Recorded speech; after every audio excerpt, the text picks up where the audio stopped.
প্রথমে আপনারা এই ভিডিওটি দেখেন।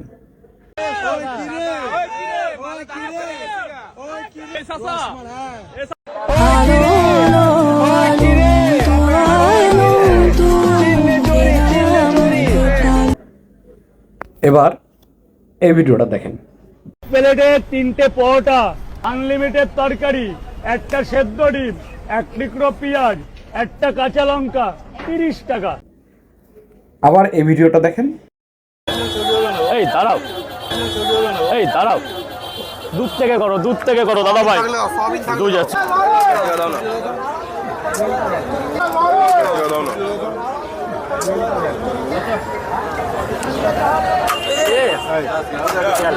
কটা হয়েছে দাও, 60 টাকা।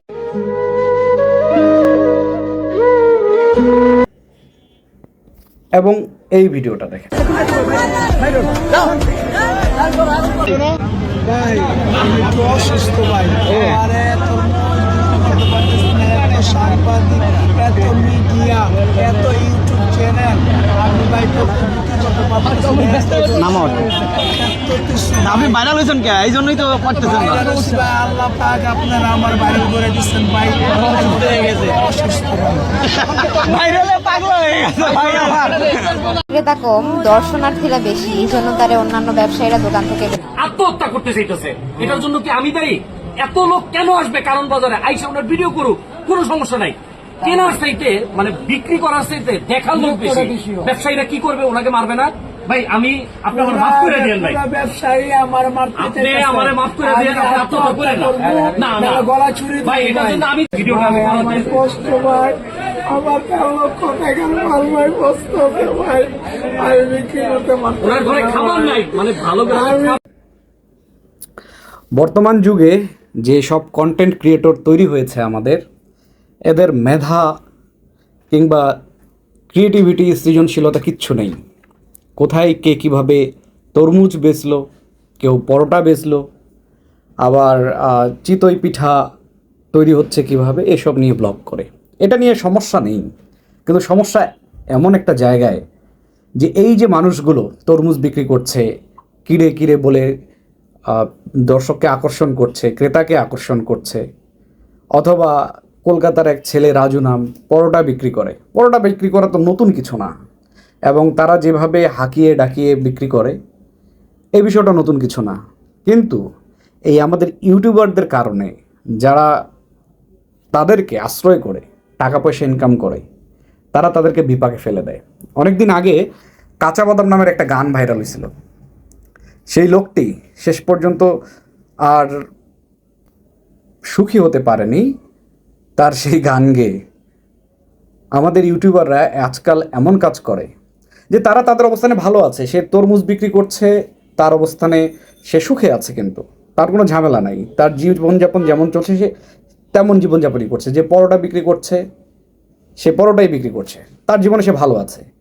কিন্তু তাদের জীবনে উদয় হয় এমন কিছু ইউটিউবার যাদের কারণে তাদের জীবনটা অতিষ্ঠ হয়ে যায়।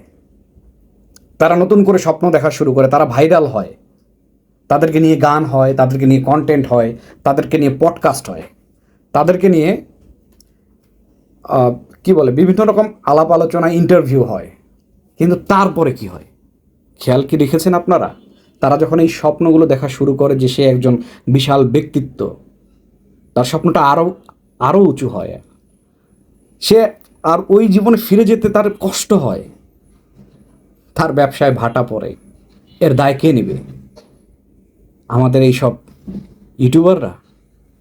সুতরাং যারা কন্টেন্ট বানাচ্ছেন কিংবা কন্টেন্ট বানাবেন, সৃজনশীল কন্টেন্ট বানান, ভালো কন্টেন্ট বানান। মানুষ কম দেখলে সমস্যা নেই, গার্বেজ বানায়েন না। আর এই যে মানুষগুলো, এরা অল্পতেই খুব সুখী থাকে। এরা সারাদিনে 10টা-15টা তরমুজ বেচলে এরা তৃপ্ত হয়ে যায়, এদের অন্য কিছু লাগে না সুখী হতে।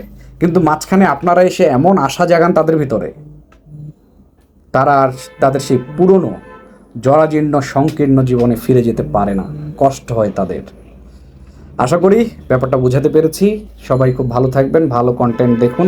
আর এইগুলো কোনো আসলে কন্টেন্ট হইতে পারে না। তো যে চিতই পিঠা আমরা সারা জীবন বানাইতে দেখছি, এই পিঠাকে নিয়ে আবার কোনো রকমের ভ্লগ হয় নাকি?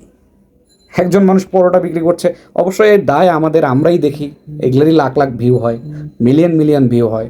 কিন্তু এই ভিউর পিছনের কারিগর যে, নায়ক যে, তাদেরকে আমরা তাদের প্রাপ্যটুকু দেই না, বরঞ্চ তাদেরকে জলে ফেলে আমরা সমুদ্র থেকে মুক্ত আহরণ করার চেষ্টা করি, তাদেরকে বড়শির টোপ হিসেবে আমরা ব্যবহার করি। আশা করি ব্যাপারটা বোঝা গেছে। সবাই খুব ভালো থাকবেন। আসুন আমরা নিজের স্বার্থের জন্য মানুষকে নিয়ে খেলা বন্ধ করি, অহেতুক বিনোদন কিংবা আমাদের নিজের স্বার্থ হাসিলের জন্য মানুষকে নিয়ে খেলা বন্ধ করি।